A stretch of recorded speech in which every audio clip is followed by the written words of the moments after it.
여러분 안녕하세요.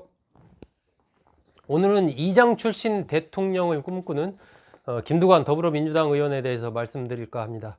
우리 정치인들 중에서 서민 출신 정치인들은 많습니다. 다들 어려운 어린 시절을 보내고 이 성공한 여야의 어떤 중요한 위치에 있는 정치인들, 대표적인 분들, 홍준표 의원도 그렇고 이낙연, 정세균 전 총리 다 그런 분들이죠. 김두관 의원은 조금 특별합니다. 그러니까 서민 출신으로 나중에 변호사가 되거나 어떤 정치인이 되거나 이렇게 해서 오늘의 위치에 이른 게 아니고, 서민 출신으로 서민들과 함께 하면서 그들에 의해서 만들어져서 중앙으로 진출한 이러한 유형의 어떤 정치인이기 때문에 좀 현 정치인 중에서는 좀 독특한 이력을 갖고 있지 않나 하는 이런 생각이 듭니다. 또 그 과정 자체가 어떤 특정한 유력 정치인에 의해서 이렇게 발탁돼서 정계에 입문해서 커가는 이런 과정이 아니고, 밑에서부터 풀뿌리를 통해서 이렇게 성장해온 그런 인물이기 때문에 더욱 좀 독특하지 않나 하는 그런 생각이 듭니다. 마을의 이장, 군수, 또 행자부 장관, 경남도지사, 그 다음에 이제 국회의원, 이런 수순으로 이어졌기 때문에 좀 우리 이 정치인들 중에서는 독특한 이력을 갖고 있다고 그렇게 봐야 될 것 같습니다. 김두관 의원의 고향은 경남의 고현면 이어리에서 태어났습니다. 오남 일녀 중 다섯째로 태어났고요. 아버지가 초등학교 4학년 때 일찍 돌아가셨습니다. 형들은 큰형은 이제 독일의 광부로 가고, 또 큰 형수는 독일의 간호사로 가고, 작은 형은 또 사우디의 노동자로 가고, 다 이렇게 막 외지로 나가고 이런 상황이어서 사실상 김두관 의원이 집안의 가장 역할을 했다, 이렇게 알려져 있습니다. 어머니가 이제 주로 키우셨는데 2015년에 돌아가셨죠. 어린 김두관에게 이런 얘기를 어렸을 때 많이 했다라고 합니다. 귀는 두 개고 입은 한 개인 그 이유를 알아야 된다. 즉 말을 많이 하지 말고 다른 사람의 말을 잘 들어라. 그런 인간이 되라 라고 얘기를 했다라는 거죠. 그리고 또 언덕은 내려다봐도 되지만 사람은 절대로 낮춰보면 안 된다, 이런 얘기도 했다라고 합니다. 어떤 사람의 소중함, 이런 부분, 빈부귀천을 따지지 말고 인간 자체의 소중함을 생각해라, 이런 얘기를 어머니께서 어렸을 때부터 계속 했다는 얘기죠. 이 학창 시절에 김두관 의원은 수리 점수는 별로였다라고 합니다. 수학 같은 것은 잘하지는 못했다는 거죠. 사회나 역사 이런 것들은 굉장히 좋은 점수이고 좋아했다라고 합니다. 고교 시절에는 이 남해 종합고등학교를 다녔는데, 고교 시절에는 장학 퀴즈에 나가서 차석을 차지한 적도 있다라고 하네요. 고등학교 때 이제 국민대에 합격을 했는데, 당시 등록금이 한 28만 5천 원 정도 됐었는데 그 낼 돈이 없어가지고 포기를 했다라고 합니다. 방통대에도 등록을 하고, 그래서 나중에 이제 동아대 정형외과를 졸업을 하게 되죠. 군대 갈 때 옆 동네 사람들까지 몇백 명이 몰려왔을 정도로 상당히 어렸을 때부터 이 사교력, 친화력 이런 것들은 대단했던 것 같습니다. 이 대학을 졸업하고 민통년 사회부장 이런 활동을 했고, 남해 고향인 남해로 내려와서 이제 농민회를 조직하고 남해 신문을 또 만들고 이러면서 29살 때 이제 이장에 출마를 해서 또 당선이 되죠. 이것도 그냥 된 게 아니고 출마해서 표대결 해가지고 당선이 됐습니다. 그러면서 이제 남해 군수의 최연소 남해 군수로 당선이 되게 되죠. 95년도 일입니다.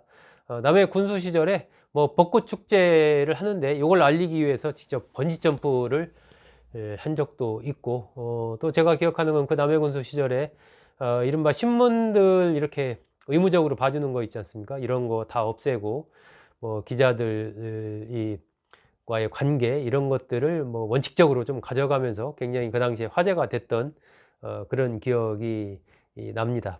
아내인 최정자 씨를 만난 것은 공무원이 되기 위해서 대학을 포기한 이후에 이제 공무원 그 학원에 좀 다닌 적이 있었는데, 부산에 있는 공무원 학원이었다라고 합니다. 그때 지인의 집에서 이 아내를 만난 겁니다. 그래가지고 연애를 시작하게 됐고, 한 10년 정도 연애를 한 이후에 결혼을 했다라고 합니다. 지금 2명의 자녀를 두고 있습니다. 마늘 농사를 지으면서 이제 남해 군수를 하게 되고, 남해 군수 시절에 여러 가지 그런 활동들이 화제를 모으면서 노무현 전 대통령이 된 이후에 김두관 의원에게 청와대에 들어와서 나를 좀 도와달라 이런 얘기를 하죠. 김두관 의원이 그런데 저는 뭐 기획력이나 이런 게 없어서 좀 청와대 근무는 안 맞는 것 같고 내각에서 일할 기회가 주어지면 참 감사할 것 같다 뭐 이런 식으로 얘기를 하죠. 그래서 이제 김두관 의원이 행자부 장관이 되죠. 하지만 한 6개월 정도 행자부 장관으로 있습니다. 근데 야당에서 이제 해임 건의안을 내면서 물러나게 되죠.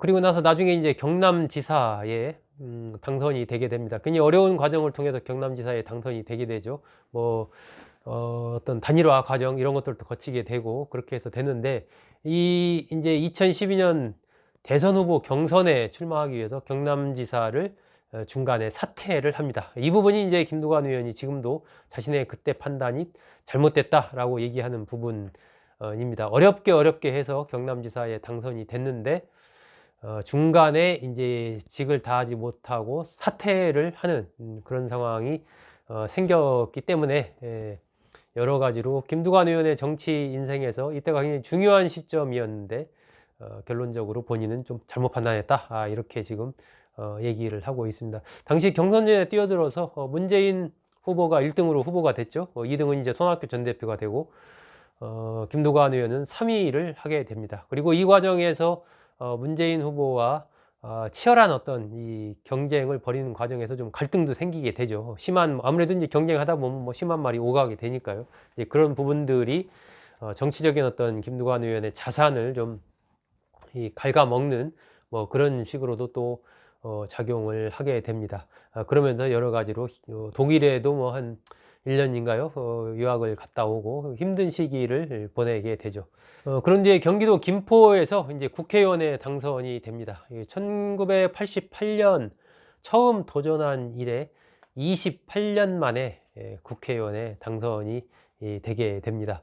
뭐 어쨌든 김두관 의원으로서는 굉장히 선거를 한 11번 정도 선거에 출마를 했습니다. 그 중에서 5번 당선이 됐으니까 6번은 떨어졌다라는 거죠. 2002년, 2008년에는 4년 연속 선거에서 전부 낙선을 했다라고 합니다. 상당히 이제 힘든 이런 시기였을 것이고 그래도 이걸 잘 버텨내는 그런 좀 인내력이 있지 않나 하는 생각이 듭니다. 그러면서 지난해 총선에서 경남 양산에서 당선함으로써 현재 재선 의원입니다. 지금 더불어민주당의 대선 후보에 도전을 하고 있는 상황입니다. 뭐 지지율이 그렇게 높게 잘 나오는 것 같지는 않습니다. 여러 가지 어떤 이 정치적인 위치, 이 포지셔닝 이런 부분에서 좀 여러 가지로 어려움을 겪고 있는 것 같습니다.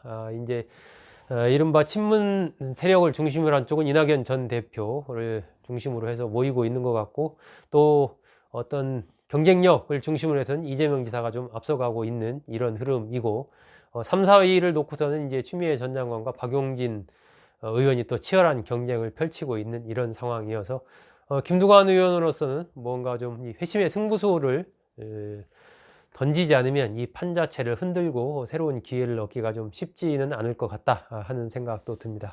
어떻게 이 판을 잘 헤쳐갈지 저도 좀 지켜보겠습니다. 여러분 감사합니다.